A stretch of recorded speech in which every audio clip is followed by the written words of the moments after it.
Hello and welcome to the Tech Partner News podcast, where we talk to leaders in the tech channel across Australia.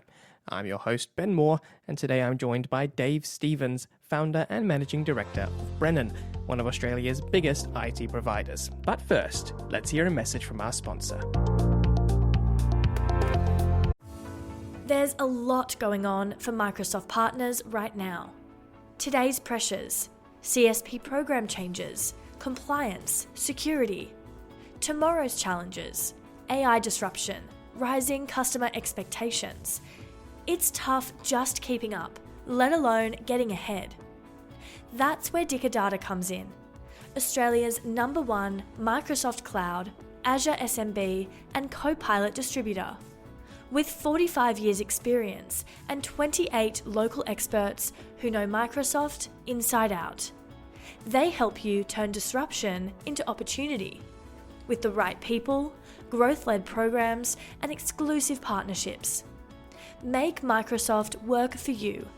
Visit dickerdata.com.au/Microsoft.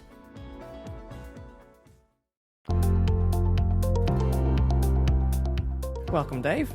G'day, Ben. Good to be here. So 28 years Brennan's been going and you've been involved with Brennan. What's it been like being part of something that you started for that long? Yeah, great question. So it's been 28 years. It hasn't been 28 consecutive years for me, though. So I had a period of 5 years off, almost 5 years off at about year 17. And I've been back in the business for six or coming up for 7 years now. So yeah, look, amazing journey. I've still got my original screwdriver. I keep it for kind of sentimental reasons. Yeah, remember you used to have to screw off the back of the computer's covers and whip out the memory chips and upgrade them and do all that wonderful stuff. So, that's essentially where my technical skills ended, basically. If you need to know what IRQ setting for a sound blast to sound card, then I'm your man, mate. I can tell you everything. Sound Blaster sound cards taking me back. I can't help but note that your name is not Brennan. I tried to have a look around to see if I could find that story, but could you share here, where does that name actually come from? So I was 28 years old, screwdriver in hand, and I wanted people to think that there was a Mr. Brennan, essentially. There was a higher power at work than just little old me. So I thought a surname would be good. I had a girlfriend at the time. She was Irish, and she needed to go back to Ireland to resume her career as a pilot. And so I just dropped her off in that December, January period, came back, started Brennan. So I picked an Irish surname. That's the real story, actually. It's not a That's very good so one. funny. No, I think that's a great story. It was a marketing trick from the get-go, just to give yourself a bit of heft in the market. Yeah, it's kind of a little bit of subterfuge, right? You've been growing now for a really long time, organically, but also through acquisition. And across Australia, we're starting to see that M&A, merger and acquisition activity heat up within the MSP industry with big international players coming in. So I was wondering if you could share kind of what it is that makes MSPs stand out amongst their peers. Yes, vertical, yes, region, but what are some of the other things? I wonder if we could start with culture. What is it that you would be looking for within a small business you're looking to acquire? Yeah, awesome question. So the things that are really important to us, we're looking for all of the protection around downside risk. So, what's the key man, risk in this particular business? Is it now big enough that, the founder could potentially, once you fill his pockets full of gold, he may not want to work for another 10 years. You might have to find someone to replace him in 2 years' time. And how badly will that affect the business? What size and scale are the customers? Are they in our target market? Are they the customers that we would like to be pitching to in that market? How much of their revenues recurring, contracted? How much of it's product? In all those different ways, what's the dimensions of the business? How big is it? How fast is it growing? All of that sort of thing. Has it got a capable sales team? What are the next layer of management like underneath the CEO or the founder? And they're all the things that we assess in terms of attractiveness, and that essentially plays right into multiples. So we work out what a reasonable enterprise value is based on how well those things match our requirements. So let's talk about culture. Super nebulous, very hard to identify, what culture is. So in an acquisition context, what we try and do is identify the things that happen in business regularly that can cause either client sat or staff sat to reduce, and work out whether those reactions, to those situations match ours. I mean, we know what would happen if a customer come to us and said, I want a 30% discount, or we're going to market. We would have very particular response to that.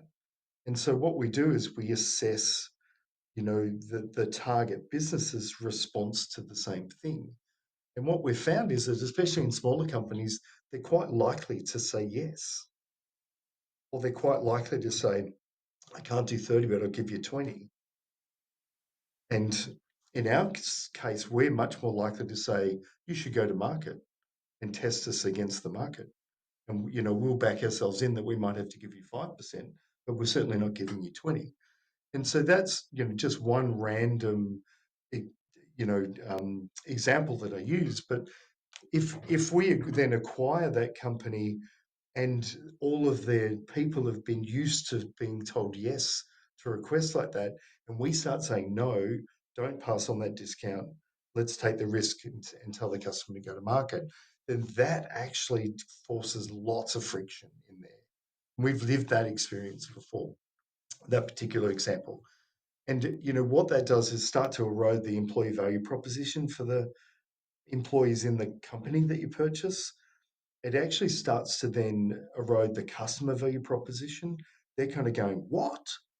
Because the employee kind of says to the customer, oh, Dave said no, rather than, the employee having been well trained in our world to go back with 10 reasons as to why we can't give a 30% discount. So that's an example. And when you take 50 of those examples and put it together, that's culture. How do you assess those things? We have a kind of questionnaire of those kind of 20, 30 examples. And it's usually we're talking to senior management in the target, and we just kind of get a sense as to how aligned they are with our culture. If we have to essentially put up with that behavior, it's incompatible with our culture as well. So we're not going to love it. The target company's not going to love it, and the customer will most certainly not. We used to ask things like, we were interested in the culture around, how do you recognize employees? What kind of snacks do you have in the kitchen? And, what's the work from home culture like, and all that sort of stuff. And we're interested in that. But that's the kind of fluffy side of culture that doesn't really matter that much. What really matters is, how do you behave in a clinch, in a particular situation? And if you're aligned to us, not that our way's better, but if you're aligned to us, then, we're going to have a better acquisition. Let's take a quick pause to hear a message from our sponsor. Need a Microsoft distributor to help you thrive in the AI era? Data has the proven people, programs, and partnerships to modernize your practice and turn disruption into opportunity. 40 growth-led programs, from onboarding and partnering, capability building and enablement, through to go-to-market campaigns. 60 plus certifications across Azure, AI, security, and Copilot, plus 5 in-house Microsoft certified trainers working directly with you. Their partners say they're like an extension of their team. Make Microsoft work for you. Visit dicadata.com.au/Microsoft. Can you kind of give a sense of what skills or capabilities you like to see within a team? So we may acquire for geographic purposes. And what we're looking for there is, a similar set of skills to what the Brennan core business has. So, heavy on managed services, good quality sales team, SDMs, so we're looking for a well-rounded, capable um, company. And let's say the digital transformation side of our world, it's quite Microsoft centric at this stage. We don't have an AWS platform. We don't have, the ServiceNow, Salesforce, SAP, you name it. So when we acquire on those sides of the world, we're looking for the experts. So if it's AWS, I want deep skills in AWS. I want DevOps skills. I want FinOps capability. I want, agile project delivery capability. I want the deep experts, and they'll become, a practice inside our world.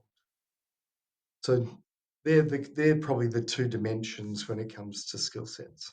Right. So it's either those that fit in with your existing approach, or if it's outside of your approach, they need to be really deep and have a lot of expertise within their own systems. Yeah, that's right. Is there anything else you've got a special eye out for? Any other areas that you're particularly looking at? So we're very acquisitive in the cyberspace. So it makes up, we'll do 350 mil of revenue next year, and it'll literally make up about a third of our revenue now. It's a massive part of our business. So, yes, always interested in kind of standing order for cyber acquisitions, really. Very interested in, contracted revenue, managed services, um, especially in FedGov, state gov, enterprise type customer sets. Kind of hugely attracted to that. Um, we will start to invest on the digital transformation side over the coming 12 months. So looking for, AWS, SAP, ServiceNow, Salesforce. We're in the fortunate position where I can write 150 mil of, acquisitions as it stands currently. So very much in the market and looking to, be actively acquire. Let's talk about the integration, because there's the cultural integration, but there's also the systems integration. When you're looking at a company, are there expectations for what kinds of systems you'd like them to have in place, or is it more like it doesn't really matter because we're going to bring them over to our side anyway? For us, we're a kind of integrators. So a natural reaction is to integrate everything and really quickly. Um, it is a very painful part of the process.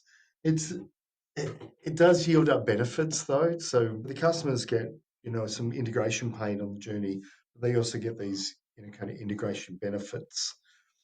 They like the benefits, they don't like the pain. I get it, um, but very much worthwhile. If it's more of a professional services type business, then less systems to integrate and less change for customers. It's more about kind of timesheeting, payroll, finance, more back end type systems. It's hugely important, and I would encourage, if an MSP is out there and looking to be acquired, then in the dating process, working out who you might take on as your partner, be inquisitive about what integration is going to look like. And if the answers come back, it's very quick and easy and not painful, then that's not true. And if it comes back saying, "Oh, we're not going to integrate with you, we're largely just going to leave you as a separate operating entity," then I would be very worried about that as well. Why is that? What happens to that company is that they just kind of get locked in a time capsule. Is that their systems and processes and tools, will essentially just get locked in place. They won't get upgraded. They won't get improved over time. So yeah, I would be, really wary of that. And the truth is, it doesn't really matter what systems you've got; they will be replaced. And I wouldn't over-engineer if I was a aspiring MSP was looking to be purchased, because we are going to come along and replace it, and we won't place a lot of value on that intellectual property that you've built up, but we will on the IP, the knowledge and the system, and we'll definitely want to transfer that. But the operating policies and processes, you know, need to be fit for purpose for what you're doing. But an acquirer isn't going to, generally pay for that. But there are instances though where we do see greatness, and we recognize it, and then that becomes the system that we use. So we adopt the acquired company system, and I can think of a dozen instances where that's been the case. One hot topic at the moment was automation, particularly service desk automation, reducing the amount of human intervention when it comes to addressing tickets. Is that something you're looking for within smaller MSPs, or are you more keen to say like we'll bring that to you, or is it important that they have at least kind of a culture of automation within the ranks already? Yeah, always interested in it, and we have a automation and AI capability that we'll bring to an acquired MSP's service delivery model. But and I can think of one or two MSPs that stand out in my mind where when we speak to them, we're impressed by the amount of automation that they use, by the culture of automation that they've developed inside their team. So we're looking to bring as much of that culture into our environment as we can. If we do it by acquisition, then great. And that's something that we would value. We would pay for that intellectual property, essentially, in the form of a bigger EBITDA multiple. Just before we wrap up, if there was one piece of advice that you could give to somebody who might be starting to think about selling and trying to figure out what their first step is, what would you say to them? I think it's a really important, to kind of get organized and, get your data and your back office ready. So, where whoever you're going to talk to is going to ask to see a copy of all your customer contracts, right? It's a standard part of DD. So start gathering them up, and then start, maybe doing a bit of analysis, because we're going to be interested in not just reading those contracts. We want to know what are the gotchas in there, what are the things that we're potentially not going to like. So start to highlight those for us, make it easy, because that takes months often. And an acquirer like us we can do a deal in 2 months from the first phone call, you know, first initial discussions, meetings, dinner, term sheet, 6 weeks worth of DD and documentation, and then sign, you know, um, monies in the bank accounts. So that's the transaction kind of cadence that we're looking for. But we often find when it gets to DD that the companies we're speaking to take a really long time to fill up the data room, give us the data that we need. So if you're thinking about, going through that process, then just pre-prepare that stuff in the background. Um, and if you don't go through the process now and you go through it in 12 months' time, you'll have to refresh it, but you'll have broken the back of it. And the other thing I would suggest is, look, I think there's benefits to being represented, and there's kind of downsides to being represented by a broker, if you like, or they call themselves bankers, or whatever the case is. The downsides are super expensive, and they often want some sort of success fee that's a percentage of the money that you're going to get. And they will tend to want to run a competitive process. And that might have some benefits in terms of, getting you a slightly better outcome. But I don't think it does, to be honest. I think the ideal process is get yourself ready, but then you reach out to us. Well, not straight to Brennan. You reach out to the company that you think, you would like to be acquired by, and you test their appetite. And you might have 5 companies on that list, but just pick up the phone and call me or my 4 peers and have the discussion. And we will absolutely take the call in every instance, and we will work through understanding what, your business is. And if there's interest, we will genuinely engage and move quickly on, that would be our reaction to that. And if there's not interest right now, then we'll sit with you often for an hour or so and explain the bits of the business that, don't align to our strategy, or, may not be the most fantastic feature.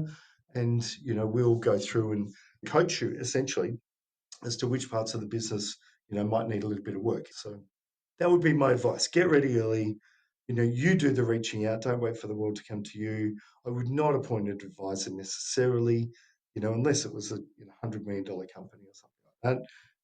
And I would educate myself as to what the street price is. Like, what are the multiples that are getting paid? And you can ask 3 or 4 advisors to come and pitch for your business, and they will tell you what the multiples are. So they'll set your expectation. And most companies like us will pay a fair price, right? It matters little whether we pay 5 times or 6 times earnings. If we get a great company at 6 times, it's way better than an ordinary company at 5. So that would be my advice. That was fantastic and really interesting. But unfortunately, that is our time. So just want to say thank you so much for joining us on the podcast and for all the really interesting insight that you've offered today. I really appreciate it. Fantastic. Really, really enjoyed it, and love to, share some of the experience. Right? Been hanging around for 28 years. Something's got to stick. Clearly doing something right. So, well, that's it for this episode of the Tech Partner News podcast. Make sure you subscribe wherever you listen. And if there's somebody whose story you'd like to hear, drop an email to editors@techpartner.news. And for more news for and from the Australian Technology Channel, head over to techpartner.news. I've been Ben Moore. Catch you next time.